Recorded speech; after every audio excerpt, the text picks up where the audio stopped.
Hello दोस्तों, हम यहाँ पढ़ेंगे कक्षा 9 के एनसीईआरटी पुस्तक भूगोल के विषय के बारे में, जिसके अध्याय 5 में पढ़ेंगे हम प्राकृतिक वनस्पति तथा वन्यजीव और वन्य प्राणी के बारे में। ठीक है, तो हमारा जो भारत देश है उसमें विश्व के 12 जैव विविधता वाले देशों में से एक है। ठीक है, इस प्रकार से काफ़ी ज़्यादा मात्रा में जैव विविधता या विभिन्न प्रकार के यहाँ पे जीव पाए जाते हैं।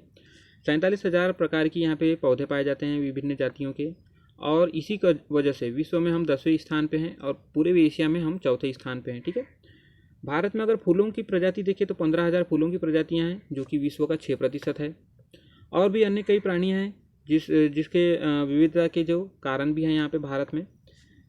मृदा अगर देखें तो विभिन्न प्रकार की मृदा है यहाँ पे। मृदा बालुई मृदा भी है, जिसके अंतर्गत कंटीली झाड़ियाँ उपजती है। ठीक है, नदियों के डेल्टा में पर्णपाती वन पाए जाते हैं, और पर्वतीय जो ढलान है वहाँ पे हमें शंकुधारी वन पाए जाते हैं। तो ये विभिन्न जीव जंतुओं के लिए भी काफ़ी विभिन्न विविधता उत्पन्न कर देती है। आगे देखें, तापमान एक महत्वपूर्ण परिवर्तन करता है जीव जंतुओं या पेड़ पौधों के रहन सहन के लिए। तो यहाँ पे उष्णकटिबंधीय तापमान भी है, उपोष्ण भी है और शीतोष्ण भी है। ठीक है, भारतीय क्षेत्र में यहाँ पे देख सकते हैं जो कर्क रेखा के दक्षिण वाला क्षेत्र है उष्णकटिबंधीय क्षेत्र के अंतर्गत आता है। उत्तर वाला क्षेत्र उपोष्ण कटिबंधीय क्षेत्र के अंतर्गत आता है, और जो पर्वतीय क्षेत्र हैं ये शीतोष्ण कटिबंधीय क्षेत्र के अंतर्गत आते हैं। ठीक है, तो इसीलिए यहाँ पे विभिन्न प्रकार के वनस्पति भी पाई जाती है।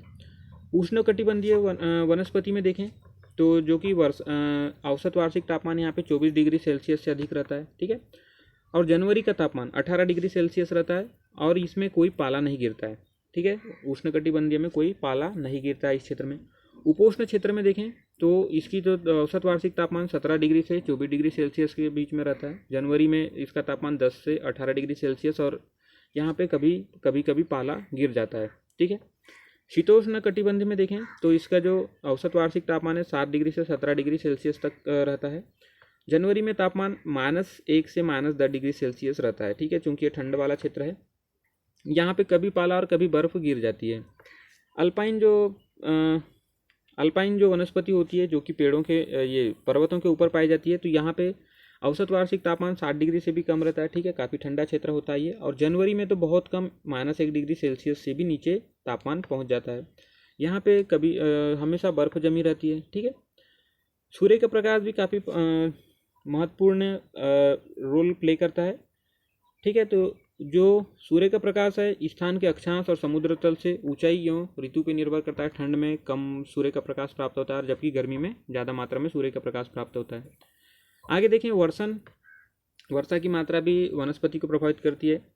जो पश्चिमी घाट है, ये वाला जो पश्चिमी घाट वाला जो क्षेत्र है, ठीक है, और पूर्वी ढलान, तो इनके अपने अपेक्षा अधिक सघन वन पाए जाते हैं पश्चिमी घाट पे। ठीक है, उसी प्रकार अगर देखें तो सन 2003 में वनों का कुल क्षेत्रफल भारत में 68 लाख वर्ग किलोमीटर था। India state of forest report 2011 के अनुसार भारत में जो कुल क्षेत्रफल है, ठीक है, भारत में वनों का जो कुल क्षेत्रफल है भारत के क्षेत्रफल का 21.05% है। सबसे अधिक वन मिजोरम में, यहाँ पे उत्तर पूर्व के एक राज्य मिजोरम में है, और सबसे कम पंजाब में है। ठीक है, तो इस प्रकार से धरातल पर एक विशिष्ट प्रकार की वनस्पति या प्राणी जीवन जो पाए जाते हैं उन्हें जियोम कहा जाता है। अर्थात जो जीव जंतु और वनस्पति एक साथ में, उन्हें मिलाकर जियोम कहते हैं। और इनमें जियोम की पहचान पादप पे आधारित होती है, अर्थात जिस प्रकार से पेड़ पौधे होंगे वहाँ पे उस प्रकार की जीव जंतु पाए जाते हैं। आगे देखें, वनस्पति के प्रकार देखते हैं आप। उष्णकटिबंधीय सदाबहार वन, ठीक है, उष्णकटिबंधीय पर्णपाती वन, उष्णकटिबंधीय कंटीले वन तथा झाड़ियाँ, पर्वतीय वन और मैंग्रोव वन। एक एक करके हम इन वनों की चर्चा करेंगे। उष्णकटिबंधीय वर्षा वन, ये पश्चिमी घाट, ठीक है, और ये जो द्वीप समूह है लक्षद्वीप और अंडमान निकोबार और उत्तर पूर्व वाले क्षेत्र, तो यहाँ पे अधिकतर पाए जाते हैं। 200 सेंटीमीटर यहाँ पे वर्षा होती है, और कभी कभी थोड़ा शुष्क मौसम रहता है, और यहाँ के वृक्षों की ऊंचाई 60 मीटर से भी अधिक होती है। प्रमुख वृक्ष यहाँ पे आबनूस, या जिसे एबोनी भी कहा जाता है, महोगनी, रोजवुड, रबड़ और सिनकोना है। ठीक है, जानवरों में देखें तो हाथी, बंदर, लेमुर, हिरन, ये प्रमुख यहाँ के जानवर हैं। एक सींग वाले गेडे, जो कि असम में ज़्यादा मात्रा में पाए जाते हैं। ठीक है, काफ़ी प्रसिद्ध हैं। आगे देखें, उष्णकटिबंधीय पर्णपाती वन। पर्णपाती वन का क्षेत्र काफ़ी बड़ा है, पूरे भारत में फैला हुआ है। इन्हें मानसूनी वन भी कहते हैं, क्योंकि मानसून के अनुसार अपने पत्तियां गिरा देते हैं। ठीक है, वर्षा यहाँ पे देखें तो 70 से 200 सेंटीमीटर तक होती है। इन्हें दो भागों में बांट के पढ़ा जा सकता है, आर्द्र या नम पर्णपाती जहाँ पे वर्षा 100 से 200 सेंटीमीटर होती है, और शुष्क या पर्णपाती वन जहाँ पे वर्षा 70 से 100 सेंटीमीटर होती है। आर्द्र या नम पर्णपाती में देखें तो ये देश के पूर्वी भाग में अधिकतर क्षेत्रों में पाया जाता है, ठीक है। इसके अलावा उत्तर पूर्वी राज्यों में भी ये पाए जाते हैं। इसके अलावा हिमालय के गिरिपथ जो झारखंड, उड़ीसा, छत्तीसगढ़ ये वाला जो क्षेत्र है यहाँ पे भी काफ़ी मात्रा में पाया जाता है। प्रमुख वृक्ष यहाँ पे सागौन, बांस, साल, शीशम, चंदन, कुसुम, अर्जुन और सहतूत ये प्रमुख वृक्ष हैं।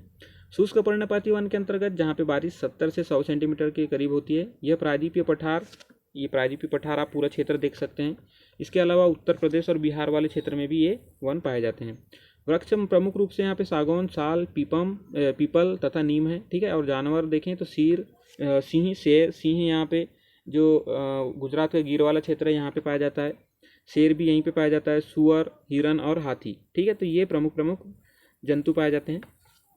कंटीले वन जहाँ पे बारिश 70 सेंटीमीटर से भी कम होती है वहाँ पे कंटीले वन पाए जाते हैं। इसका क्षेत्र अधिकतर गुजरात वाले क्षेत्र में, राजस्थान वाले क्षेत्र में, छत्तीसगढ़, महाराष्ट्र और उत्तर प्रदेश के भी कुछ क्षेत्रों में, हरियाणा के अर्धशुष्क क्षेत्रों में ये काफ़ी मात्रा में पाए जाते हैं। वृक्ष यहाँ के प्रमुख अकाशिया, खजूर जिसे पाम ट्री भी कहा जाता है, यूफोरबिया और नागफनी, ठीक है। जानवर अगर देखें तो प्रमुख रूप से यहाँ पे चूहे, खरगोश, लोमड़ी, भेड़िए, शेर, सिंह, जंगली गधा और घोड़े तथा ऊँट ये विभिन्न प्रकार के जानवर भी पाए जाते हैं। अब हम चर्चा करते हैं पर्वतीय वन के बारे में।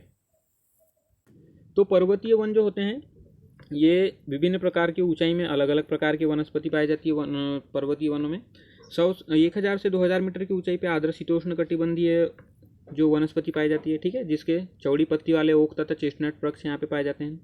1500 से लेकर 3000 मीटर पे अगर आप देखें तो शंकुधारी वन पाए जाते हैं, जिसमें चीड़, पाइन, देवदार, सिल्वर फर, स्प्रूस और सीडर आदि वृक्ष पाए जाते हैं, ठीक है। ये अधिकतर जो हिमालय हैं, उत्तर पूर्वी जो क्षेत्र है हिमालय, यहाँ पे अधिकतर दक्षिण ढलानों पे पाए जाते हैं, ठीक है। और उत्तर पूर्वी भारत के भी अधिकतर ऊंचे वाले भाग में पाए जाते हैं।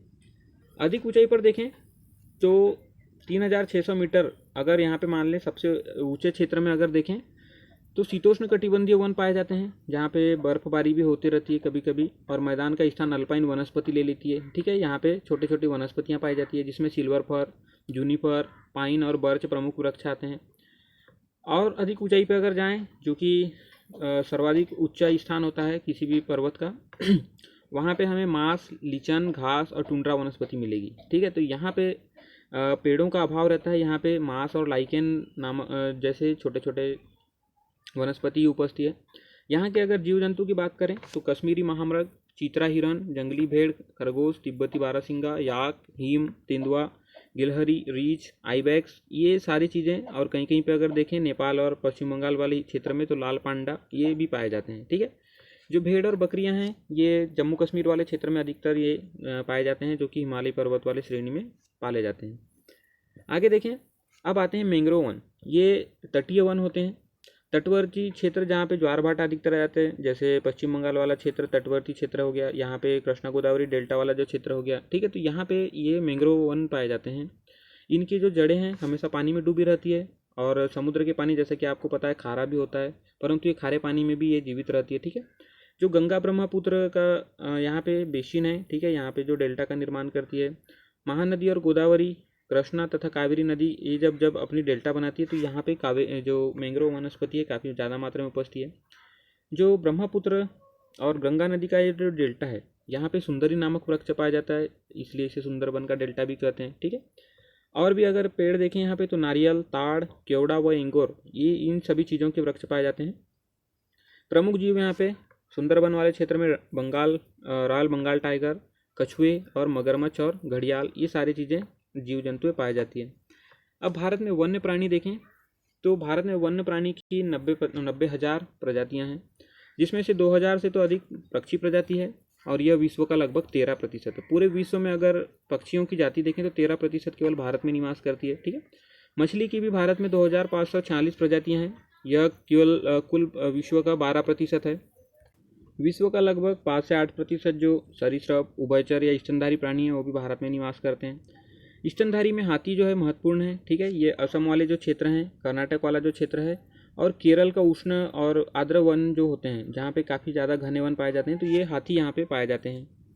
आगे देखें, एक सींग वाला गेंडा जो कि केवल भारत में पाया जाता है, ये असम और पश्चिम बंगाल वाले क्षेत्र में, दलदली क्षेत्रों में ये पाए जाते हैं। ठीक है, कच्छ के रण में तथा थार मरुस्थल में हम देखेंगे जंगली गधे, यहाँ पे आप देख सकते हैं इस वाले क्षेत्र में जंगली गधे और ऊँट पाए जाते हैं। भारतीय भैंसा, नीलगाय, चौसिंगा, छोटा मृग जिसे गैजल कहा जाता है, ये सभी जो जीव हैं भारत में पाए जाते हैं। ठीक है, इन सभी जीव जंतुओं के सुरक्षा के लिए भारतीय जीव जंतु सुरक्षा अधिनियम 1972 सरकार द्वारा पारित किया गया है। ठीक है, जिसके द्वारा इन्हें सुरक्षा प्रदान की जाती है। और भारत विश्व का अकेला ऐसा देश है जहाँ शेर और बाघ ये दोनों पाए जाते हैं। घड़ियाल एक मगरमच्छ की प्रजाति का एक जीव है जो कि केवल और केवल विश्व में पूरा भारत में ही पाया जाता है। ठीक है, साइबेरियन पक्षी, साइबेरिया यहाँ पे आप देख सकते हैं, साइबेरिया रूस वाले जो क्षेत्र से प्रवास करके भारत में पहुँचती है। तो ये साइबेरियन जो पक्षी है केवल जो कच्छ का रण है गुजरात में, ये यहाँ पे प्रवास करने के लिए आती है। ठीक है, लाल सुंदर जो कलंगी वाले फ्लेमिंगो भी हैं, ये भी काफ़ी हजारों संख्या में यहाँ पे पहुँचते हैं। आगे देखें तो देश में जो जीवमंडल हैं जो जीवों के सुरक्षा के लिए बनाए गए हैं उनके बारे में चर्चा करें। सुंदरवन वाला जो क्षेत्र है यहाँ पे, ठीक है। मन्नार की खाड़ी ये एक क्षेत्र हो गया यहाँ पे, यह है नीलगिरी कर्नाटक और केरल तमिलनाडु के क्षेत्र में यहाँ पे नीलगिरी, ठीक है। नंदा देवी उत्तराखंड वाले क्षेत्र में, नोकरेक यहाँ पे आप देख सकते हैं, ठीक है। ग्रेट निकोबार यह अंडमान निकोबार क्षेत्र में है। इसके अलावा मानस असम में गेंडों के लिए काफ़ी प्रसिद्ध है। सिमलीपाल छत्तीसगढ़ में, ठीक है। दिहांग दिबांग आप देख सकते हैं यहाँ पे। डिब्रू साइकोवा यहाँ पे ही, अगस्त्यामलाई, कंचनजंगा, ठीक है, कंचनजंगा सिक्किम वाले क्षेत्र में। पचमढ़ी मध्य प्रदेश वाले क्षेत्र में। अचनकुमार अमरकंटक भी यहाँ पे क्षेत्र में पाया जाते हैं। तो इस प्रकार से ये जीवमंडल निचय की स्थापना की गई है जीवों की सुरक्षा के लिए, ठीक है। सन 1992 में सरकार ने पादप उद्यानों को वित्तीय तथा तकनीकी सहायता देने की योजना बनाई थी। इसके अंतर्गत उन्होंने 89 नेशनल पार्क, 490 वन्य प्राणी और उभयवन और कई चिड़ियाघर जो कि राष्ट्र में पादप और जीव जंतु की संपत्ति की रक्षा के लिए बनाए गए हैं। तो ये रही हमारी जानकारी जीव जंतु और पेड़ पौधों के बारे में। तो अगर आपको जानकारी पसंद आई हो तो इसे शेयर कीजिए। धन्यवाद।